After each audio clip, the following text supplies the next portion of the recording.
আসসালামু আলাইকুম। রাইস এন্টারপ্রাইজের পক্ষ থেকে আপনাদের সকলকে জানাই আন্তরিক শুভেচ্ছা ও অভিনন্দন।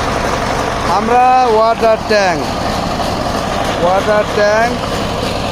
দেখেন এবং লিফট করাবো। এইখানে আমরা পল্লী বসাইছি, এখানে একবার ওইদিকে ঘুরানো সব